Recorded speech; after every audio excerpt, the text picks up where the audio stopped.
सभी को जय मसीह की। आज हम पढ़ेंगे यशायाह अध्याय 45। परमेश्वर द्वारा क्रूसों की नियुक्ति। यहोवा अपने अभिषिक्त क्रूसों के विषय यूं कहता है, मैंने उसके दाहिने हाथ को इसलिए थाम लिया है कि उसके सामने जातियों को दबा दूं और राजाओं की कमर ढीली करूं। उसके सामने फाटकों को ऐसा खोल दूं कि फाटक बंद न किए जाएं।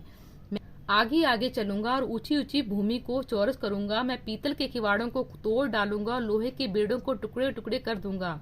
मैं तुझको अंधकार में छिपा हुआ और गुप्त स्थानों में गड़ा हुआ धन दूंगा, जिससे तू जाने कि मैं इज़राइल का परमेश्वर यहोवा हूँ, जो तुझे नाम लेकर बुलाता है। अपने दास याकूब और अपने चुने हुए को इज़राइल के निमित्त मैंने नाम लेकर तुझे बुलाया है। यद्यपि तू मुझे नहीं जानता, तो भी मैंने तुझे पदवी दी है। मैं यहोवा हूँ और दूसरा कोई नहीं, मुझे छोड़ कोई परमेश्वर नहीं। यद्यपि तू मुझे नहीं जानता, तो भी मैं तेरी कमर कसूंगा, जिससे उध्याचल से लेकर अस्ताचल तक लोग जान ले कि मुझ बिना कोई है ही नहीं। मैं यहोवा हूँ, दूसरा कोई नहीं है। मैं उजियाले का बनाने वाला और अंधियारे का सृजनहार हूँ। मैं शांति का दाता और विपत्ति का रास्ता हूँ। मैं यहोवा ही हूँ, इन सबों का करता हूँ। हे आकाश, ऊपर से धर्म बरसा, आकाश मंडल से धर्म की वर्षा हो।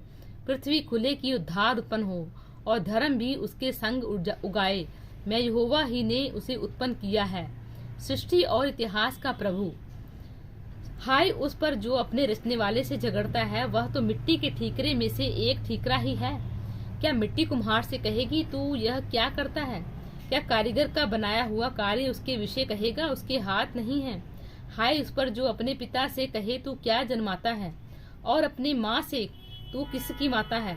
यहोवा जो इज़राइल का पवित्र और उसका बनाने वाला, वह यूं कहता है, क्या तुम आने वाली घटनाओं से मुझसे पूछोगे?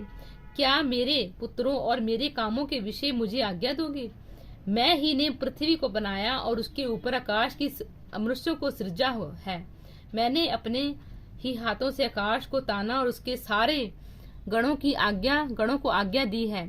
मैं ही ने उस पुरुष को धार्मिकता में उभारा है और उसके सब मार्गों को सीधा करूंगा। वह मेरे नगर को फिर बसाएगा और मेरी बंदियों को बिना दाम या बदला लिए हुए छोड़ देगा। सेनाओं के यहोवा का यही वचन है।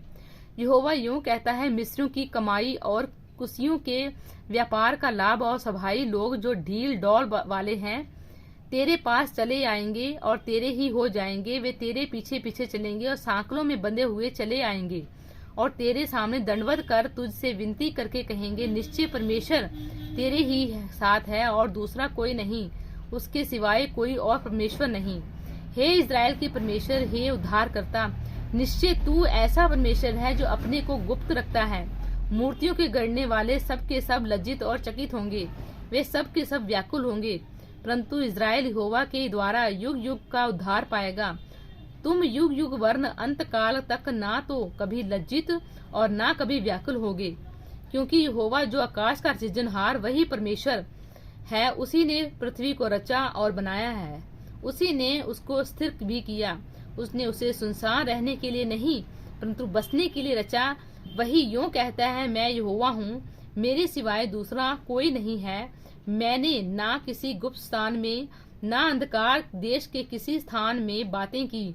मैंने याकूब के वंश से नहीं कहा, मुझे व्यर्थ में ढूंढो। मैं यहोवा सत्य ही कहता हूँ, मैं उचित बातें ही बताता आया हूँ।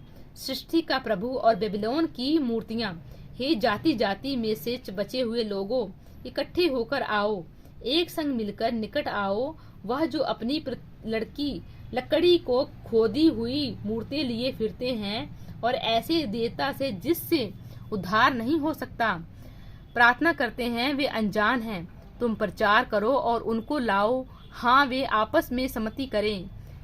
किसने प्राचीन काल से यह प्रकट किया? किसने प्राचीन काल में किसकी सूचना पहले ही से दी? क्या मैं यहोवा ही ने यह नहीं किया? इसलिए मुझे कोई छोड़ कोई और दूसरा परमेश्वर नहीं है।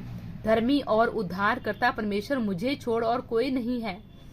हे पृथ्वी के दूर दूर के देश के रहने वालों, तुम मेरी ओर फिरो और उद्धार पाओ, क्योंकि मैं ही परमेश्वर हूँ और दूसरा कोई और नहीं है। मैंने अपनी ही शपथ खाई, धर्म के अनुसार मेरे मुख से यह वचन निकला है और वह नहीं टलेगा। प्रत्येक घुटना मेरे सम्मुख झुकेगा और प्रत्येक के मुख से मेरी ही शपथ खाई जाएगी। लोग मेरे विषय में कहेंगे, केवल यहोवा ही में धर्म और शक्ति है। उसी के पास लोग आएंगे और जो उससे रूठे रहेंगे उन्हें लज्जित होना पड़ेगा। इज़राइल के सारे वंश के लोग यहोवा ही के कारण धर्मी ठहरेंगे और उसकी महिमा करेंगे। प्रभु इन वचनों द्वारा आपको बहुतायत से आशीष दें। आमीन।